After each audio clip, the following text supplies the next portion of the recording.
We're going out with a bang because now we're going to talk about validity of the 9.8 grade. So this is something that I myself have talked about a lot. Very, very passionate about this. I've said many times before, and I just showed this video off. Do I have the book right here? I do. If you guys have not seen this video where I talk about this book, CGC gave me a 9.8 and I'm pissed. No, not because I wanted it to be a 9.9. No, because this book is not a 9.8. It is a much lower grade than a 9.8. I estimated 8.5, maybe 9.0, okay? This book has about 7 spine ticks. I think 4 of them are color breaking. The edges are not 9.8 sharp at all. There's some blunting going on. There's 2 spine ticks that actually go into the book like this. They don't color break, but there's a crease.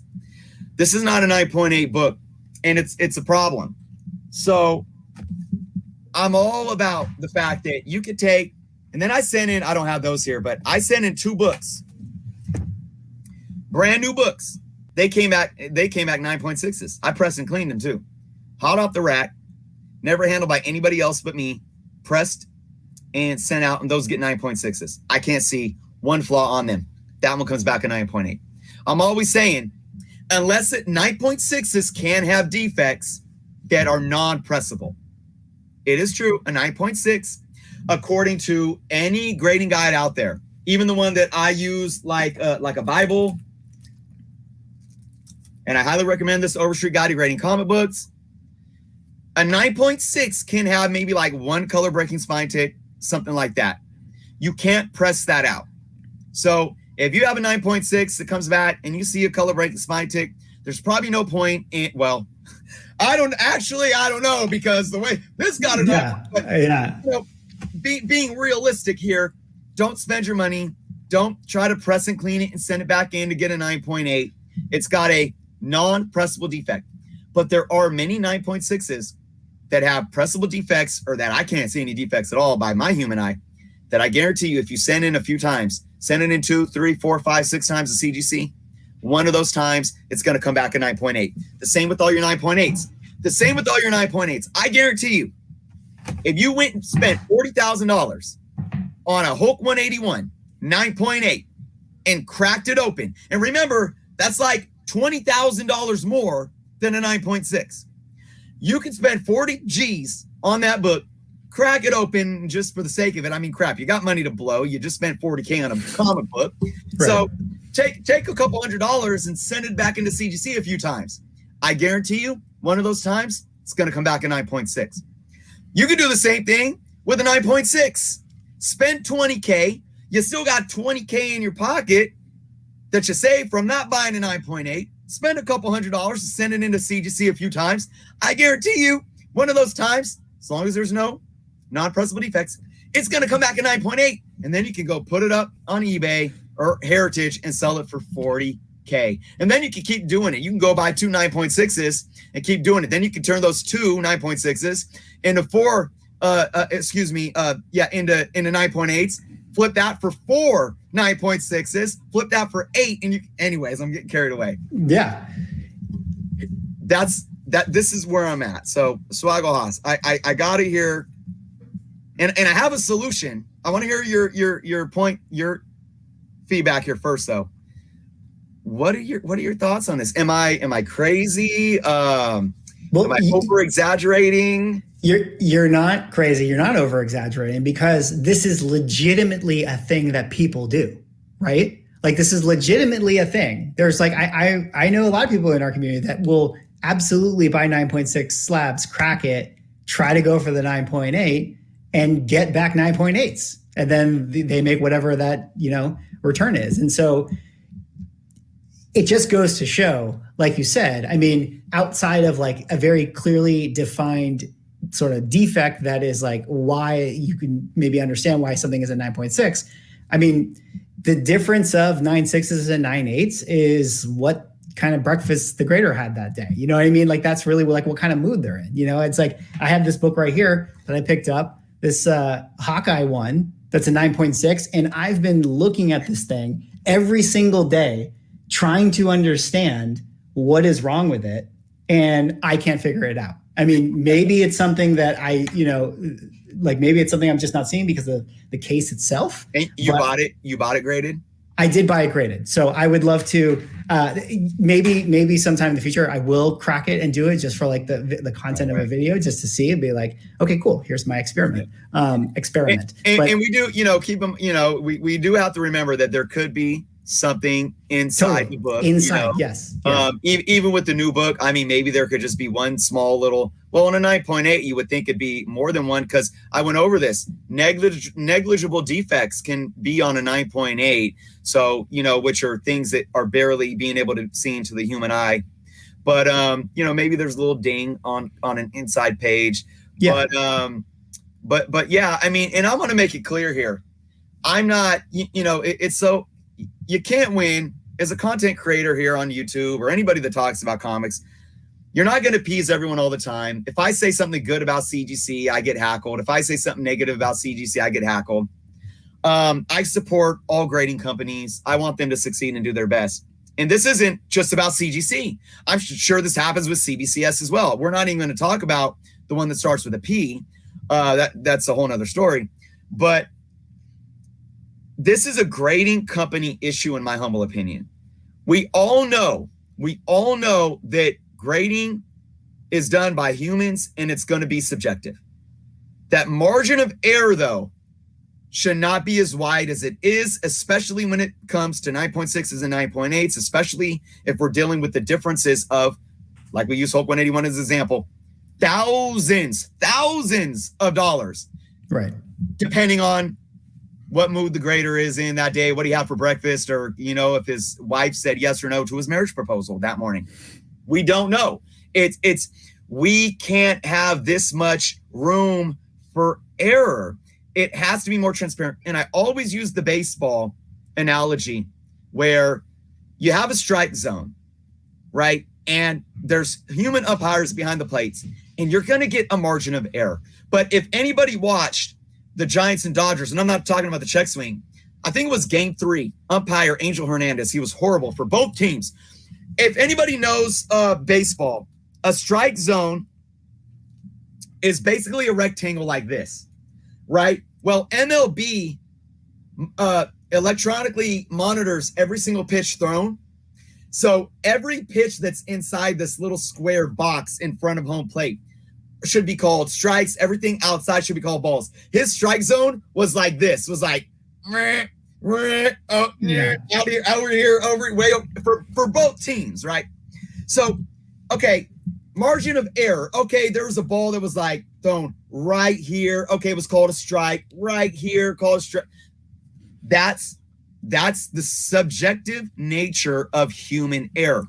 But when you have things going like that, it's unacceptable. And I think that's what's going on with the grading companies right now. And that's why I am very, very adamant right now about speaking up against 9.8s, because I don't think there is enough accountability right now that justifies not that people should be paying. We go back to how we started this live stream. Not that people should be paying this much for a 9.8, but that you're not paying that much for a 9.8, because the grade, especially according to this book, is proving to be null. It is proving to mean nothing, because there is no transparency and consistency that needs to be there. If you go up to the plate in baseball every day and you get pitches thrown at your head called strikes, it doesn't matter what the rules say, or it doesn't matter what the strike zone says, it's rendered null, just like this little sticker here. And that's kind of where I'm at right now. And I'm gonna just throw this out here, Swaggle Haas, and all my viewers. I'm gonna say it right now.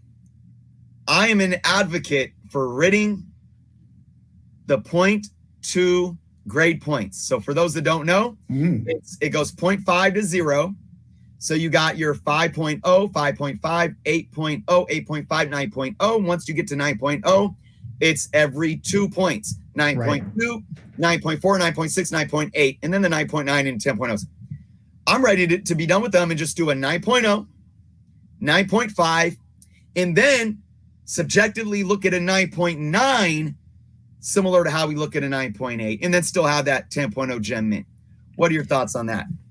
I mean, I think that is actually an interesting part of the discussion that I hadn't even considered yet. But definitely, I mean, grading companies for baseball cards and things like that have scales that are more akin to that. And I feel like that might make a lot of sense in this particular instance, for sure, because it's like, what is this window? We talk about, I mean, strike zone is like the perfect analogy for this sort of thing, because it's like every umpire or grader is going to be slightly different. There's going to be human error. And, again, it's like, it's so minuscule, the differences between some of these 0.2 grade points or whatever. And I actually think that actually might take the pressure off of some of these graders. Because like, if I try to put myself in their shoes, I don't know what it is, but let's say I got a Hulk 181 right in front of me. And I know that my choice right now of like, it's like, I know that this is a 9.6. In fact, I think it's a 9.8. But like, can I make this a 9.8? Like, it's like, I know I'm going to get someone $20,000. And like, I wonder what the politics is in that building of like, hey, Chris, you're giving out way too many 9.8s, man. Like, does your boss tell you like, hey, you can't be grading so easy. We can't have that many Hulk 181s at that level. Like, I don't know what I don't know what the, that dynamic is. That's a whole other thing. But I have to imagine that there is this pressure, right? Especially if it's a Silver Age book. Like, I can only imagine, like, you're grading an AF-15 and you're like, this thing looks like a 9.8, but like, am I really going to make this the highest grade on the census right now? Like, I don't think you could. I don't think you would be able to make that decision. So I feel like that's an interesting dynamic too. And maybe having a wider set, right, where it's like you said, like it's more the 0.5 thing would be a better way to do it, because you're like, okay, yeah, it's in this bucket, and then literally there's a 10 and that's it. Like, I think that might be a better way to do it for even maybe the graders themselves. It might take some of the pressure off them. But again, even that all grade stuff aside, just to even reiterate the point with everything we're saying, even taking out the element of the subjectivity of grading and everything, the point I think also too, I want to leave with like everybody watching or comic collectors and things like that is just like, just know it's like it's so close, the difference of a 9.8 and a 9.6 and a 9.4 even. It's so close that it's like, you just don't need to, if you're someone out there who it's like, you want an Ultimate Fallout 4 really badly, Miles is your favorite character, and you think that you have to have 9.8. I'm telling you, you don't, man. Like, go get the 9.4. Like, it's just as good. Like, that's kind of the sentiment I have for books like that, especially. I love what you just brought. I don't even think I myself have really pondered those questions before in terms of being in that situation as a grader and having to make that decision. And then, like you said, are they regulated? Like police on Thursday. So go get your quota. Yeah, get the quota. I mean, wow, that's such an amazing question to ponder, because it really, I don't want to paint this as like devious and like, but it's almost, it's kind of scary, that there's that much, that there can be, I don't want to say there, because we're all guessing here. Yeah, totally. We don't know what goes on behind. It's like the wizard behind the curtains, But this shows the power that they have to, and we're not saying manipulate the market, but to, in a sense, control the market, like you were just saying, to say, yeah, we can't be the ones that are, flooding the market with all these 9.8s, or you can even look at why maybe we never talk about 9.9s or 10s and how they could be saying that for those as well. Yeah, I was going to say, like, I'm sure there's graders there who like every day get a book that's like, this could be a 9.9, like every single day they get that. But like, I bet for them, it's just like if I do give it a 9.9, it becomes a discussion with my boss. I have to get other graders to do it. And it just becomes a thing, right? So it's like, for me, it'll just be easier. Let me put it at 9.8. No one's going to care. The person who gets it back is going to be high. Like, you know what I mean? It's like, I bet that they're dealing with those things a lot as well. So, you know. Man, good stuff, man. You know, this has just been such a great conversation.